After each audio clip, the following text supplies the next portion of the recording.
আসসালামু আলাইকুম প্রিয় কৃষক ভাই বন্ধুরা, আশা করি ভালো আছেন। আমি ভালো আছি। আজকে কি বিষয় নিয়ে আলোচনা হবে, অবশ্যই ভিডিওর থাম্বনেল ও টাইটেল দেখে বুঝতে পেরেছেন যে কি বিষয় নিয়ে আলোচনা হবে।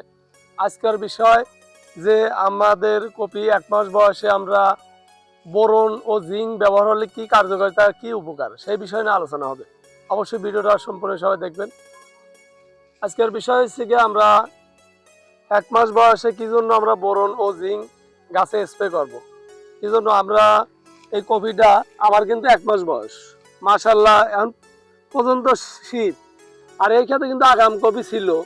তারপর এখন আমি নাবিওরে এই কপিটা লাগাচ্ছি, 1 মাস বয়স চলে, আজকে 32 দিন বয়স। এখন কিন্তু এটা শর্ট টাইমের কপি, এটা আপনার 55 দিনে কপিটা আসবে। এটা গাড়ার নিয়ম ছিল অক্টোবর মাসে, এই কপিটা আমি গাড়ছি কিন্তু এসে নভেম্বরের শেষের দিকে এসে। এই জন্য এই কপিটা যদি কোম্পানিতে লেখা আছে যে 60 দিনে আসবি, 55-60, তা না, এটা 50 দিনে আসবে। আমি গেছে বছর এটা আমি আবাদ করছিলাম, এই জন্য এই কপিটা কিন্তু আমার কিন্তু তালি গ্রোথ কিন্তু আনা লাগবে। গাছটা যদি আমার যদি না হয়, গাছের বডিটা যদি ঠিক না হয়, গাছটা যদি গ্রোথ ঠিক না হয়, তাহলে কিন্তু ফলটা ছোট হবে। গাছ ছোট হলে ফলটা ছোট হবে। এই জন্য আমরা কিন্তু যতই সার ব্যবহার করি, ভিটামিন ব্যবহার করি, আমাদের জিঙ্ক বোরন এটা কিন্তু গাছে অবশ্যই জরুরি দরকার। সেই জন্য আমি এই যে 32 দিন বয়স, এখন আমি কিন্তু এই গাছে আজকে ইটা মানে বোরন আমি ব্যবহার করব।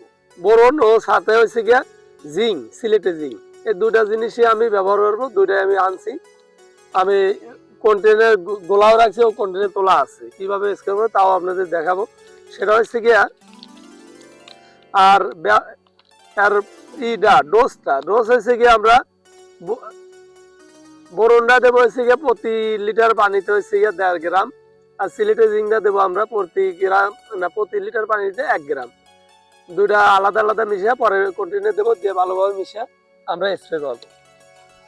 আর যেটা বলানো ছিলাম যে বোরন জিঙ্ক কি জন্য দরকার, এই জন্য এটা 45-50 দিন ফলটা আসবে। আর এই ভিতর থেকে ফুলের গঠনটা ও গাছের গঠনটা সেফ সাইডটা যদি ঠিক হলে না হয়, তাহলে কিন্তু আমাদের কিন্তু ফুল সেফ সাইজও ভালো। বাজারে যায় দেখেন কতজনের কপি দেখা গেছে যে এক সাইড বেঁকা তেরা, একটা বাড়াতি হয়েছে গিয়া চাপড়, মানে এক সাইড প্রতিবন্ধী বাড়ায়। এই জন্য কিন্তু এই জিঙ্ক বোরনের অভাব হলে কিন্তু এই সমস্যাটা হয়। এই জন্য আমরা অবশ্যই এটার দাম কিন্তু গাদি না, আহামরি না, আমরা মেলা কীটনাশক ছত্রাকনাশক ব্যবহার করি। আর এটা কিন্তু বেশি কিছু না, এটা দিলে পারে গাছের আপনার জিঙ্কটা কিন্তু আপনার অতি জরুরি দরকার। কি জন্য আমরা যতই সার খেতে ব্যবহার করি, এই শীতকাল দেখা যাচ্ছে সারটা ঠিক হলে ধরবার চায় না। এই জন্য জিঙ্কটা দিলে পারে, জিঙ্কটা হয়েছে গিয়ে, জিঙ্কের কারণটা হয়েছে গিয়ে, সারটা হয়েছে গিয়ে আমাদের ঠিক হলে গাছের সরবরাহ হবে, গ্রোথটা একসাথেই লেভেল ভাবে গাছটা বেড়ে ওঠা। এই জন্য কিন্তু আমরা অবশ্যই কিন্তু জিঙ্কটা ব্যবহার করব। আর বোরনের কামও আপনার সেফ সাইজটা ভালো হারা, ভিতরে যে এখন কিন্তু আর ভিতরে ফুলের গুটিটা পাওয়া যাবে, ফুলের গুটিটা সঠিকভাবে তৈরি করা। এই জন্য আমরা কিন্তু যাদের গাছ 32 দিন 1 মাস বয়স অবশ্যই ব্যবহার করব। তাছাড়াও ফলের সময় তো ইনশাল্লাহ ব্যবহার হবে। ফলের সময় কিন্তু যখন ফল দেখা দেয়, এখন প্রতি 7 দিন অন্তর আমরা একবার বোরনটা ব্যবহার করবো। এখন জিঙ্ক অত দরকার নেই, জিঙ্ক হয়তো সবসময় যে দেওয়া তা লাগবে না। জিঙ্কটা হয়েছে গিয়ে একটা কপির জীবনকালে 2-3 বার দিলেই যথেষ্ট। আর বোরনটা কিন্তু যখন ফুল আসে, ফল আসে, এখন 7 দিন পর আমাদের ব্যবহার করতে হবে। ডোজটা বলে দিলাম, দেওয়ার নিয়মটা বলে দিলাম। আর এই শীতকালে কিন্তু গাছের গ্রোথটা খুব ভালো না। গাছটা আপনাদের যদি দেখাই, এই দেখেন এই সাইড থেকে আপনাদের দেখাই, মাশাআল্লাহ যে শীত।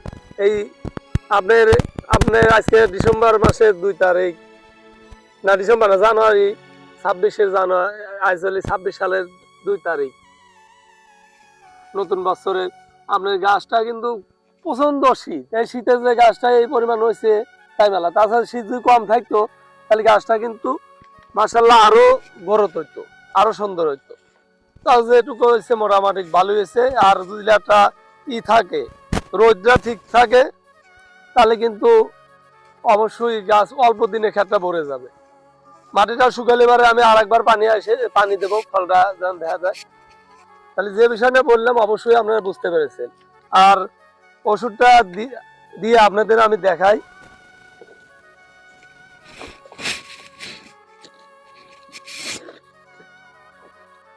ওষুধ দেওয়া প্রায় শেষ, অল্প একটু দেওয়া বাহি আছিল, এটা আপনাদের আমি দেখানোর জন্য জাস্ট। আর ডোবটা তোলা কিন্তু ব্যাপার না, একজনে লাগে না। আমি আর আগে একটা ভিডিও বলছি যে এত বড় রোগী থাকে আমরা একা একাই তুলে পারবো, এই যে তুললাম এক সাইড ধরে আরেক সাইডই হেরে।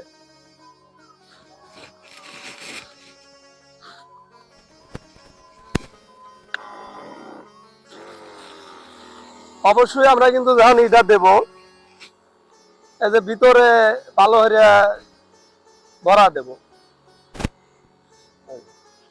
পাতায় কিনারে সব জায়গায় ভালো করে ভরে, তাহলে এইভাবে স্প্রে করবেন। আশা করি ইনশাল্লাহ ভালো ফলন আপনারা পাবেন। তাহলে আর আমার কথাটা আর ভিডিওটা ভালো লাগলে অবশ্যই চ্যানেলটা সাবস্ক্রাইব করে পাশেই থাকবেন। সবাই ভালো থাকবেন, সুস্থ থাকবেন। আল্লাহ হাফেজ। হ্যাঁ,